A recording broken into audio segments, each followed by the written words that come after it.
haraciye igihe muri zone Gatumba komine Mutimbuzi intara ya Bujumbura hibonekeza imyuzurire yama yateye na cane cane mu gihe c'imvura, aho bibonekana ko abenegihugu batorohewe, bivugwa ko uruzi Rusizi rumena. Kuri uwa kabiri igenekerezo rya 16/0 umwaka wa 2024 urunani rw'ibimenyesha makuru vyishinze gutangaza inkuru z'isibe n'ikiza bari baramutse bishikira muri iyo zone. Nk'uko Muyoboke arongoye iyo zone ya Gatumba yabitwiganiye, avuga ko ari uruhombo runini ku benegihugu kuko bahombera vyinshi bigatuma bigorana nuko biteza imbere, ariko kandi barashimira leta yo yama yababaye hagufi.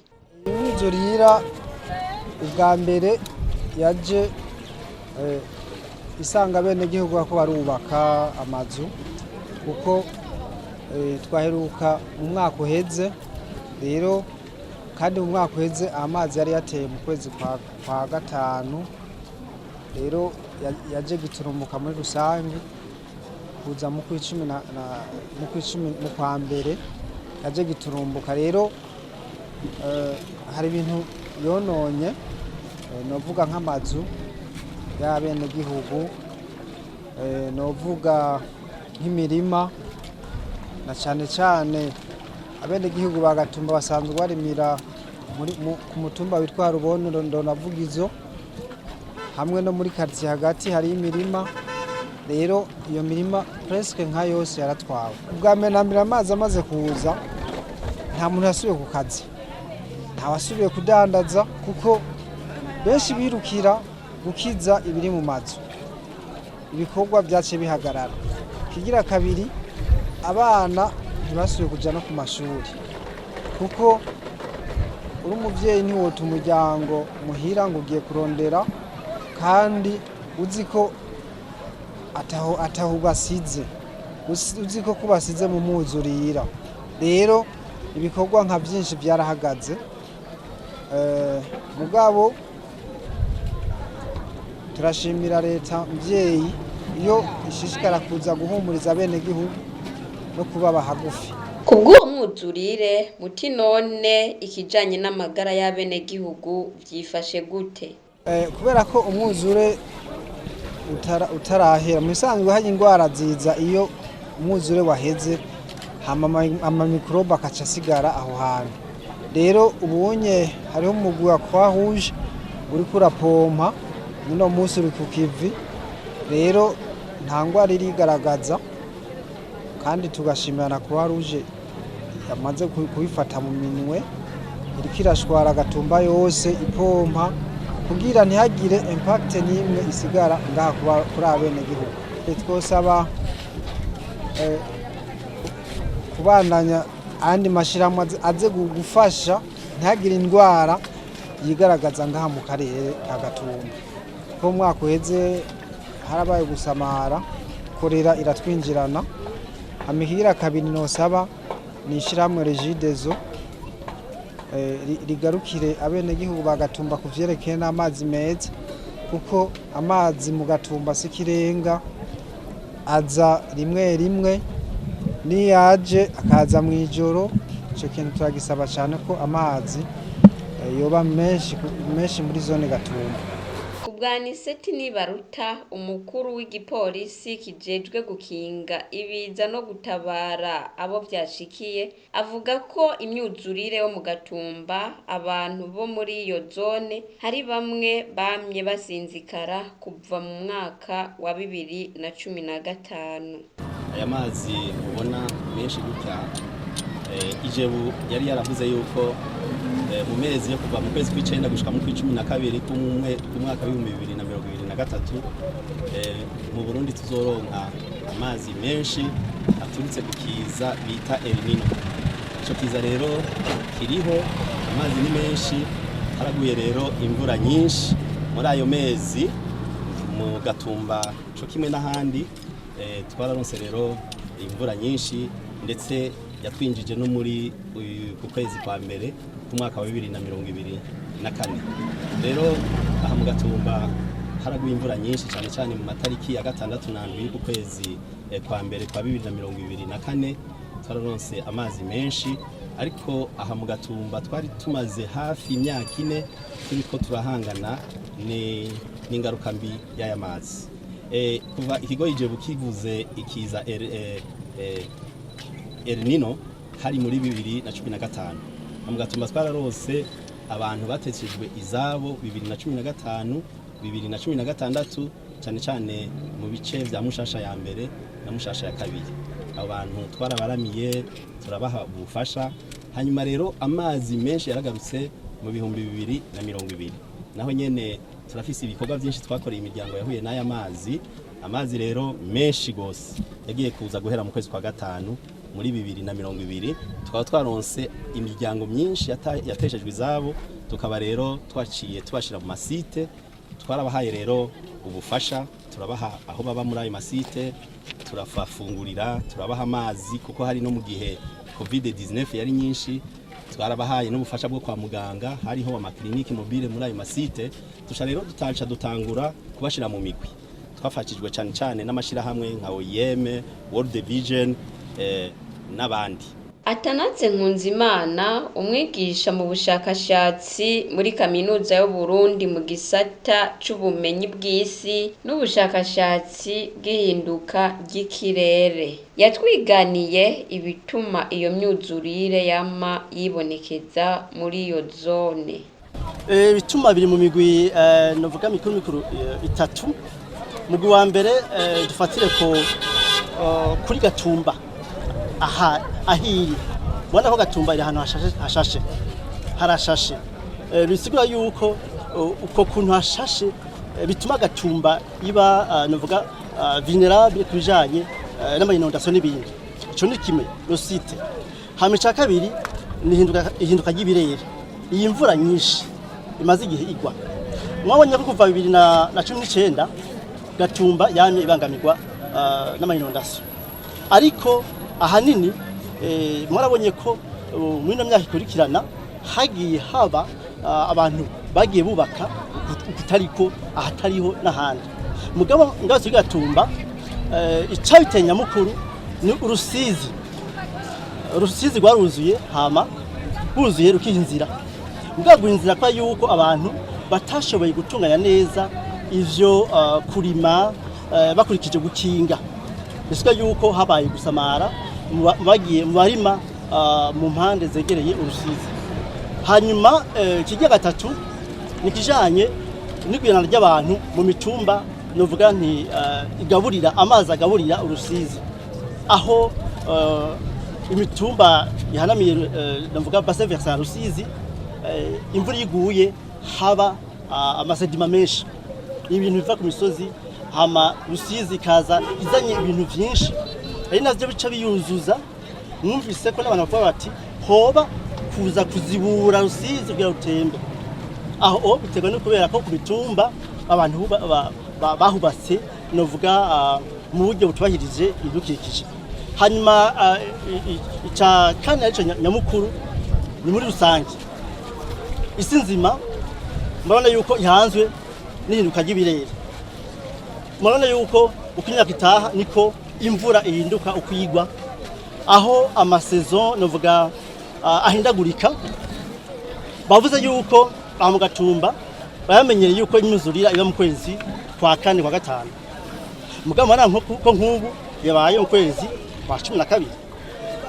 Bisigaye yuko kwa mbere, bisigaye yuko hariho isano rihambaye hagati y'ihinduka ry'ibirere n'imyuzurira tubona aha muri Gatumba. Amazi ya rusizi ntagitemba ku murindi, yatembaho kare bivanye n'uko amazi y'Tanganyika yaduze.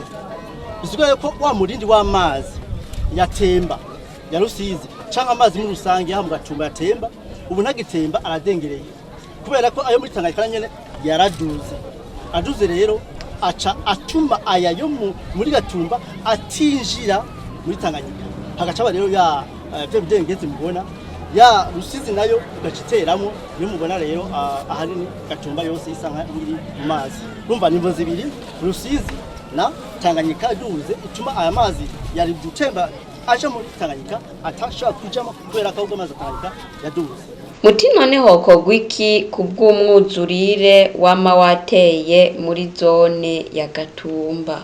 Ariko mu vyokorwa jewe no bandiko notangura kuvuga icambere na mbere nuko ivane iri ivugizo yatumye atamazi ya Rusizi agica muri ruriya Rusizi ugabura Burundi na Republika Iharanira Demokrasi yo Kongo yavane yo kugururwa biciye mu biganiro hagati y'ibihugu bibiri mu nzira ya diplomasi bakabiganira ijya vane ikugururwa. Iyo vane yashizweho mu mwaka w'igihumbi kimwe n'amajana 954 igihe bagize bati igice ca Rwanda Burundi bumvikane na Congo Belge kugira ngo amazi ya Rusizi yari yateye imirima y'ibikaju muri Kiribaondesi igatuma haba umwimbu muke w'isukari muri iyo Kiribaondesi bagaca bashima guca iyi Rusizi mubona amazi bagaca bayazibira yose agacaca ngaha muri iyi Rusizi. Hariya rero byo bavyiza yuguruye iyo vane bagasubira bagaca inzira y'amazi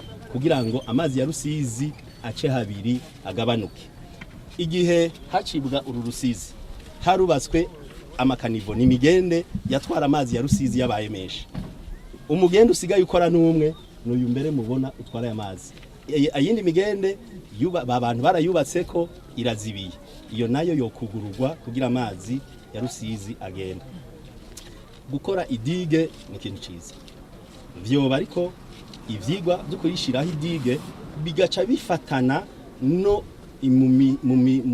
mu misozi hanamye ituma amazi ya Rusizi aza kazanana ibivu akazi iyo misozi idaciye ku imikobeko imisozi itambaye iyo misozi nayo nyene hakabibikorwa byo kuyambika bigatuma rijyavu rya misenya ry'amabuye bijya biti vy'ibigegene bizanwa n'amazi bigaca bituma amazi ya Rusizi bigaca bija mu nda y'uruzi mbere bikagenda no mu kiyaga Tanganyika bikaja mu nda yago kugira ngo amazi nayo agaca duga kugira ngo ivyo bigabanuke amazi ashobore rero kugenda kugira haboneke umucurama.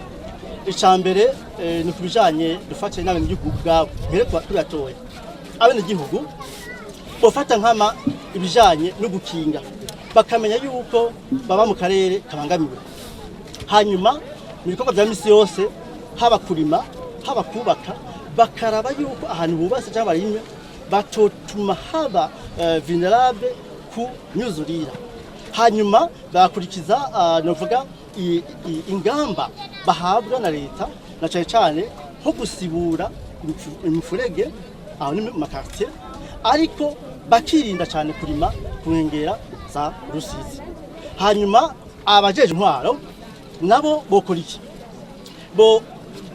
bohimiriza abene gihugu kugira ngo bareke kubaka ahantu babona hateye intambamyi hanyuma kandi bagafasha mu gukabura abene gihugu kugira ngo bonyere ubwabo bashire ingamba zo kwikingira.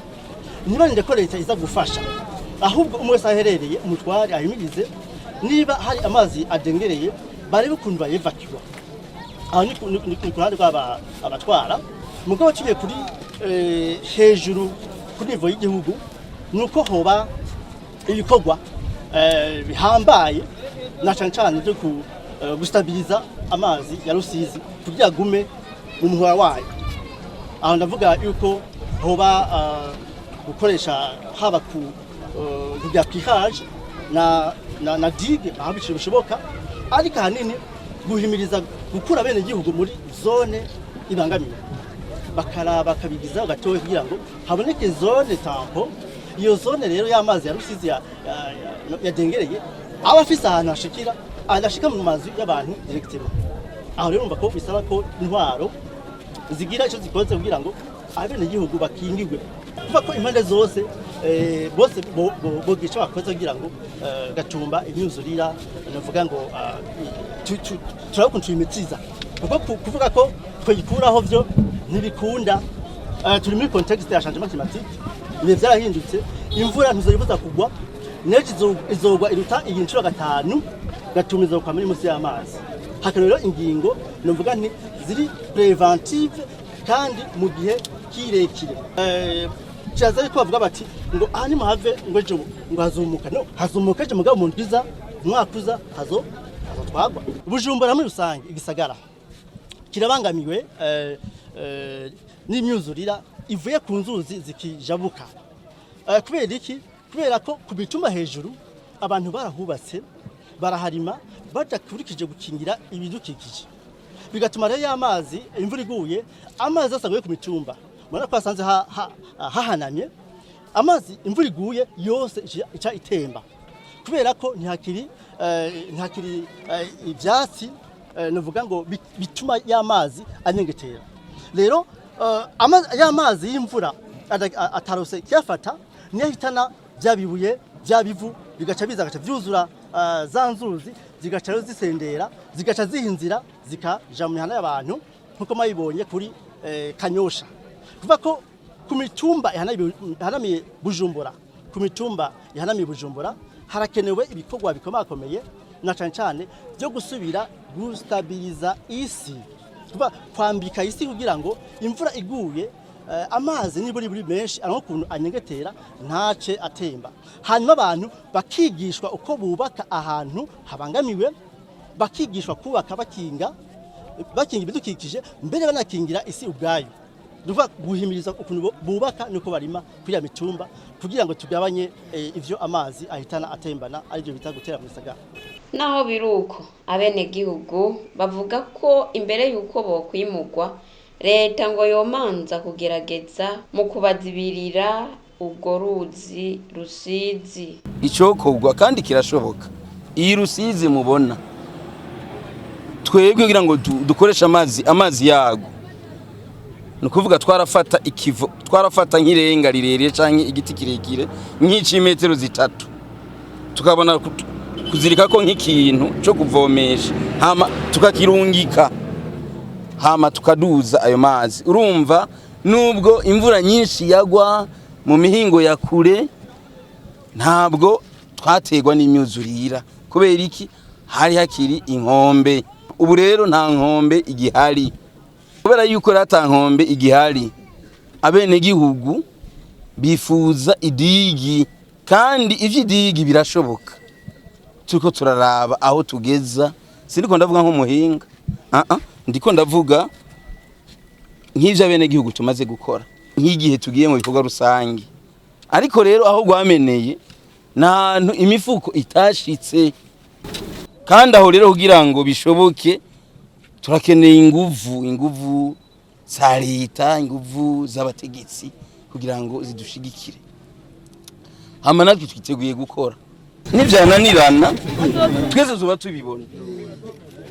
tubibona tuzovuga duti kabisa vyakozwe kutwimura nibaza ko atari solution ya mbere yobaho siyo nyisho ya mbere botangura kuyumvira ahubwo bobanza bakiyumvira ati imiti yose twarayikoze rananirano hanyuma reka duheze dusore solution ya nyuma tone kwimura abantu kuko vya bindi vy'idige twabadusaba twarikoze kiraje yakozwe hanyuma reko binaniranye abantu bebe tubimwe kandi kigira kabiri kwimura abantu ndazi ko ari process ni ibintu bitegurwa kuno munsi mukura ngaha arantu yaratu yavukiye akahavyarira uzuku nabuzuku kandi akabafitiye n'andi matungo nibaza ko atari solution ya mbere yobaho tubamenyeshe ko amakaritiye yababaye muri iyo zone ya Gatumba kubw'umwuzurire ari Kinyinya ya mbere n'iya kabiri Mushasha ya mbere n'iya kabiri Garawe Muyange ya mbere wa Rubondo na Vugizo Radio Television RTBB Nijwi ryiza ry'Uburundi bwiza